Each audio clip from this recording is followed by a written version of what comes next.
Wild Zero. At first glance, Wild Zero seems like nothing more than a vehicle to promote the Japanese punk, rockabilly, psychobilly, rock group Guitar Wolf, but really it's much more than that. Guitar Wolf didn't even really want to be in the film at first. The director, Takeuchi Tetsuro, he actually begged Guitar Wolf to be in this movie. And that was a really good idea on his part because the noisy, indecipherable rock music of Guitar Wolf is just like the perfect accompaniment to the zombie mayhem. It's so good. Wild Zero is basically like the Japanese zombie version of the Rocky Horror Picture Show. But it holds its own in that comparison because it never seems like it's just copying the movie or it's just trying to imitate it. It's totally its own awesome movie and it's really, really good.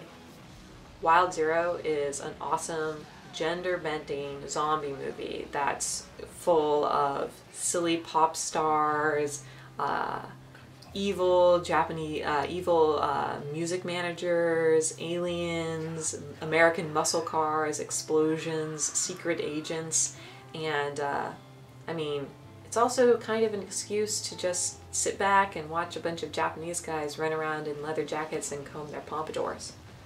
And who doesn't like that? Communists. That's who. All in all, Wild Zero is proof that love and rock and roll really can conquer everything. Even hordes of the living undead that want to eat your flesh. It's touching, really. And finally, my favorite Japanese zombie movie is Tokyo Zombie. Alright, I have to admit that I'm probably a little bit biased when it comes to this because I love Tadanobu Asano. Asano Tadanobu. I love him. He's awesome. But this movie it's really just great on its own. It was directed by Sato Sakichi, who you probably know as the dude who adapted the script for Ichi the Killer. And Asano Tadanobu played the crazy Yakuza guy in Ichi the Killer, whose name escapes me. Ooh, not cool. Tokyo Zombie is basically a love story between the Afro-toting Fujio, played by Asano Tadanobu, and Mitsuo, who is played by Sho Aikawa Sho, in a very conspicuous bald cap. Basically, if George A. Romero's Land of the Dead had sex with Simon Pegg's Shaun of the Dead, then Tokyo Zombie would be their baby. If the baby was, for some reason, Japanese. Tokyo Zombie is so great because it is a departure. It's very different from the typical zombie movie that you see in this genre. It's very unique and it's very interesting. And it doesn't get trapped up in a lot of the same conventions that other zombie movies do. So it's quite original and I really liked it.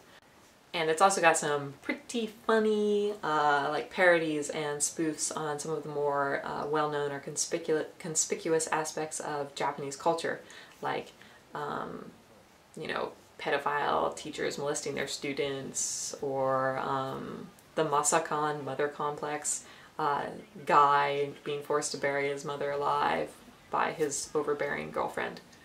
Yeah, I like how I said those are spoofs on conspicuous aspects of Japanese culture, because I'm sure everyone who lives in Japan has encountered both of those things many, many times.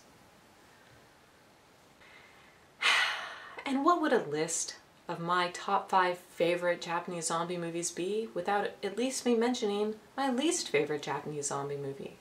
The worst Japanese zombie movie I have ever seen is Attack Girls Swim Team versus the Undead. I'm not going to talk about the director or who starred in this because I'm just trying to repress the memory of ever having watched this film. I'm trying to bury it deep in my subconscious where I never have to even think about it ever again. When I first saw the title of this film, I was like, Attack Girls Swim Team versus the Undead. That doesn't sound that bad. In fact, that sounds pretty good. So I started watching it. It wasn't that bad, except for the male swim team coach who walked around in a Speedo the whole time, or the really weird, overly sexual English teacher. But it wasn't that bad. But then, halfway through the movie, bam!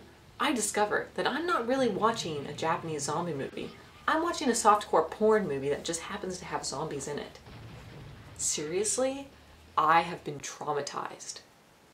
So, if you like watching schoolgirls get raped by mad scientists while playing hypnotic flute melodies, or you like seeing low-budget lesbian sex scenes on the floor of cafeterias, then I guess this movie's for you. So, I guess this movie's for Radri. But it's not for me. Dear God, it's not for me. I need to go gouge out my eyes.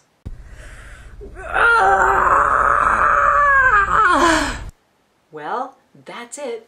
Thanks for watching, and tune in next time for whatever it is I choose to do then. Until then, peace. And brains.